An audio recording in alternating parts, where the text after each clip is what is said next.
आप किसी को कुछ नहीं दे सकते, तो श्राद्ध पक्ष में जब आप भगवान शंकर का आराधना करें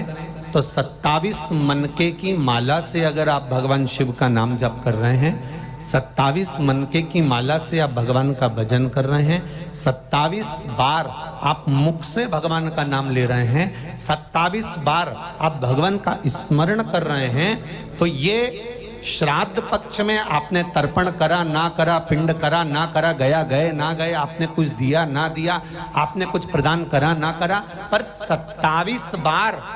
भगवान शंकर का नाम या राम का नाम या कृष्ण का नाम आप अगर अपने पूर्वजों के निमित्तार्थ भी ले लेते हैं, तो शिव महापुराण की कथा कहती है कि श्राद्ध पक्ष में उन्हें गया पिंड तर्पण ब्रह्म कमाली का फल मिल जाता है और उनकी मुक्ति निश्चित हो जाती है। कितनी बार जपना है?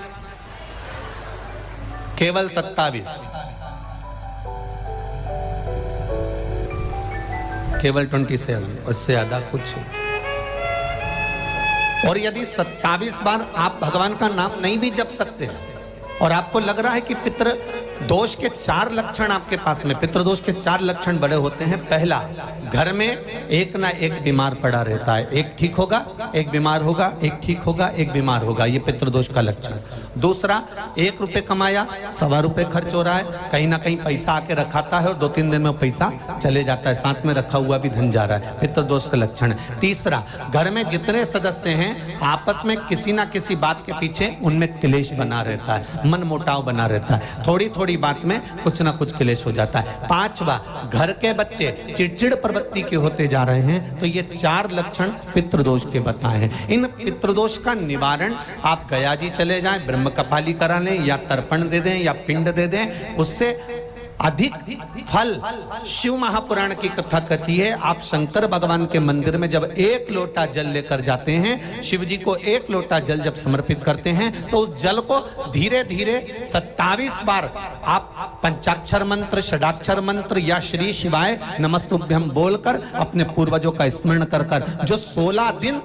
उस एक ही कलश, बार बार 27 बार कलश नहीं भरना है, जो लोटा भरकर लेकर गए हो, कलश भरकर लेकर गए हो, उसी को 27 बार आपको केवल शिव जी पर गिराना है। जो 27 बार जल एक ही कलश का समर्पित कर देता है, उसके पूर्वजों को तुरंत मुक्ति फल प्राप्त हो जाता है, उसको फिर तर्पण आदि की जरूरत नहीं पड़ती।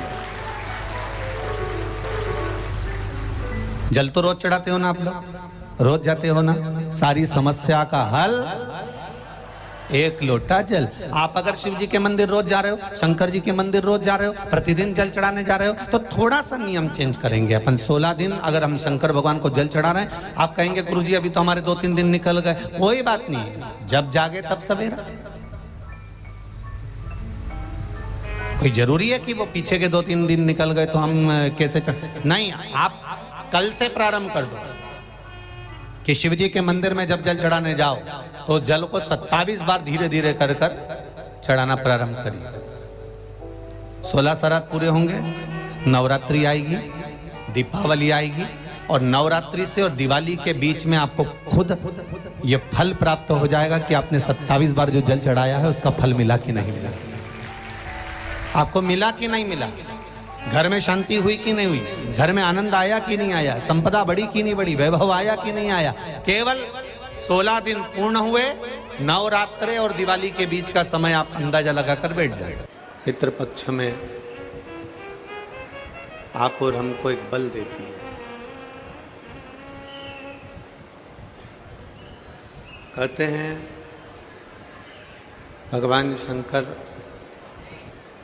त्रिकालदर्शी, कैलाशी, अविनाशी भगवान शिव,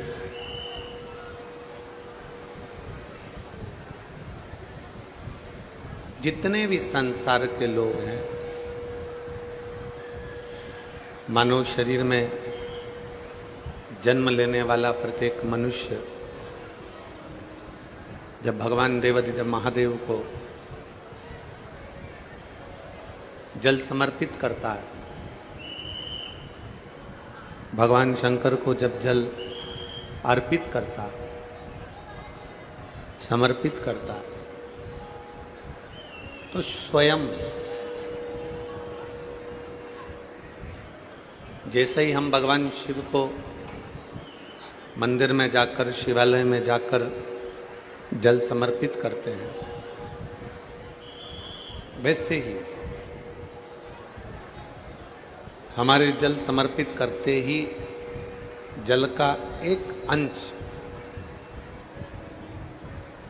जल का एक भाग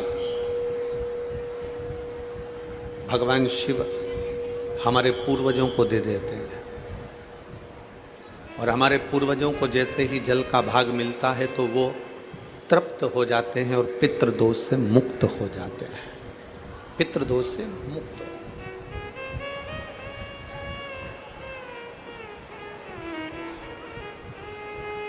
शिव जी को चढ़ाया गया जल, भगवान शंकर को समर्पित किया गया जल, भगवान देवादिदेव महादेव को समर्पित किया गया एक लोटा जल, भगवान शंकर को समर्पित किया गया एक लोटा जल, भगवान शिव को समर्पित किया गया एक लोटा जल। जब हम एक भाव के साथ में, एक विश्वास के साथ में, एक भरोसे के साथ में समर्पित करने के लिए जाते हैं, कहते हैं कि जितने कदम चलकर हम शिव महापुराण की कथा में जा रहे हैं, जितने कदम चलकर हम भगवान शंकर के शिवालय में जा रहे हैं, जितने कदम चलकर हम भगवान शंकर के शिवालय में जा रहे हैं, जितने कदम चलकर हम शिव मंदिर की ओर जा रहे हैं, हमारे पूर्वज, हमारे पितर जितने कदम चलकर हम शिवालय तक जा रहे हैं, जितने कदम चलकर हम शिव मंदिर तक जा रहे हैं, हमारे पूर्वज पितृपक्ष में उतने कदम चलकर हमें आशीर्वाद देने के लिए हमारे दरवाजे तक आते हैं।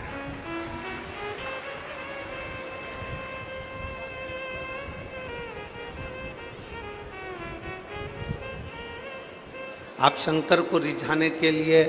हमने पहले भी कथा में बहुत कहा और आज फिर कहते हैं कि शिव को रिझाने के लिए बहुत आडंबर की जरूरत नहीं। शिव को रिझाने के लिए बहुत सारा दिखावा की जरूरत नहीं। निर्मल मन सो मोहि पावा, मोहि छल छिद्र कपट ना। भगवान शंकर को रिझाना, भगवान शंकर को अपना बना लेना, भगवान शंकर को अपना कर लेना सबसे सरल है। ब्रह्मा ब्रह्म लोक में रहते हैं, भगवान विष्णु बैकुंठ लोक में रहते हैं। ब्रह्मा ब्रह्म लोक में है, भगवान विष्णु बैकुंठ लोक में है, और मेरा शिव, मेरा ओघड़दानी इस मृत्यु लोक में है, पृथ्वी पर।